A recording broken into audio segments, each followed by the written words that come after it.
A Pai Nosso Senhor Jesus Cristo, graça, luz, Alf. Nós vamos mais um curso, a 8ª aula do curso de Teologia Básica, o livro de Teologia Básica do Dr. Charles Ryrie. Esse tópico número 60 do livro, o Espírito Santo no Antigo Testamento. Hoje, 6 de fevereiro de 2023, esta segunda-feira. Vamos ao assunto. O assunto é o Espírito Santo no Antigo Testamento. Gravamos 7 aulas com essa 8ª sobre a pneumatologia, que é uma doutrina, uma dogmática cristã, bíblica, sobre o Espírito Santo, a terceira pessoa da Trindade, que foi inspirada pelo Pai e o Filho, conforme a ortodoxia dos concílios cristãos. Introdução sobre o Espírito Santo no Antigo Testamento. Há cerca de 100 referências ao Espírito Santo no Antigo Testamento. Ele é uma pessoa distinta do Pai e do Filho. Ele não é uma energia vital, como outras religiões pensam a respeito de Deus e da sua manifestação. O Espírito Santo, ele moveu os profetas no Antigo Testamento e Davi, e foi atestado isso pelos apóstolos, pelo nosso Senhor Jesus Cristo, que citou em várias passagens o mover do Espírito Santo e a inspiração da Escritura Sagrada.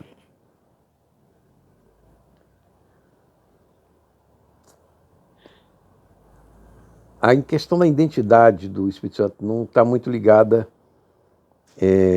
a esta dogmática cristã dos primeiros séculos, porque no Antigo Testamento o Espírito Santo era Yahvé, era a manifestação, era o mover do próprio Deus, né, que era uma única revelação, uma única pessoa. E nosso Senhor Jesus Cristo devia aparecer como aquele anjo do Senhor que lutou com Jacó, né, o Senhor dos Exércitos, na sua manifestação no Antigo Testamento. E aquele Yahvé que apareceu a Abraão, né, antes do juízo de Sodoma e Gomorra. Jesus então tinha essas epifanias no Antigo Testamento, mas ele não se identificava como uma pessoa do Filho, e nem encarnado, nem homem encarnado. Ele era assim, andava com os anjos, lutava com os homens, e era considerado um anjo, né? E considerado divino, Deus, no caso de Abraão, nesse encontro de Abraão. Mas o Espírito Santo era apenas o mover do Espírito nos profetas, iluminando a obra.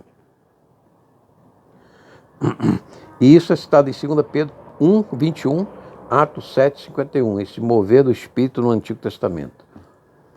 Bom, vamos fazer esse tópico sobre o Espírito Santo no Antigo Testamento em 3 partes. A primeira é a obra do Espírito na criação, que é importante.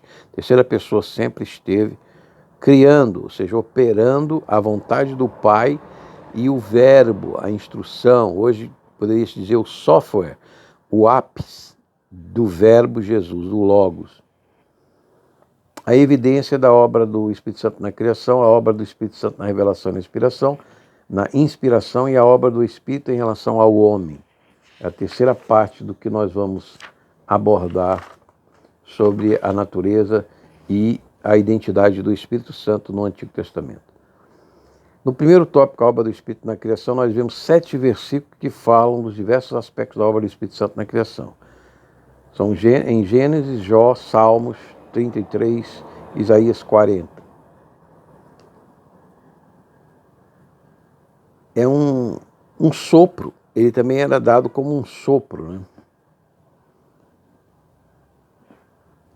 Algum desses versículos é traduzido como um sopro do Espírito. A atividade do Espírito Santo na criação. Ele estava no planejamento do universo em geral, Isaías 40, 12, 14. Vou ler Isaías 40, 12, 14. Tem dirigido o Espírito do Senhor, né? Isaías chama o Espírito Santo do Espírito do Senhor. Ele também estava ativo na criação das estrelas, Salmo 33, 6. O gesto deles pelo fôlego de sua boca. Então o Espírito Santo era referido como o fôlego da boca de Deus. O Espírito participou da criação da terra, Gênesis 1:2, a palavra pairava, o Espírito pairava sobre as águas e a terra era sem forma e vazia. Jeremias 23, ele também estremece, 3:9, estremece. Estava sobre a terra e cuidava do planeta, que ainda não era habitado. Jeremias 23:9. Vamos ver se temos aqui a referência de Jeremias 23:9. Não temos. Pulamos essa referência. O Espírito operou na criação dos animais. Salmo 104:30. Tu envias o teu Espírito e eles são criados. E a criação do homem, Jó 27:3. Jó 27:3. Não temos aqui. 33:4.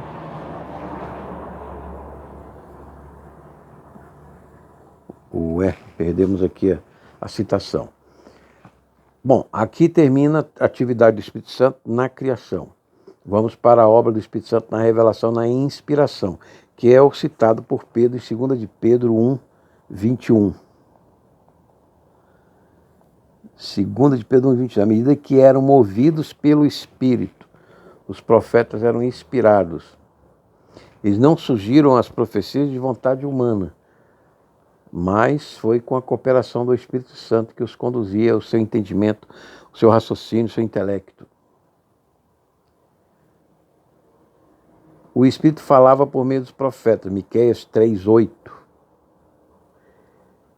Cheio do Espírito do Senhor.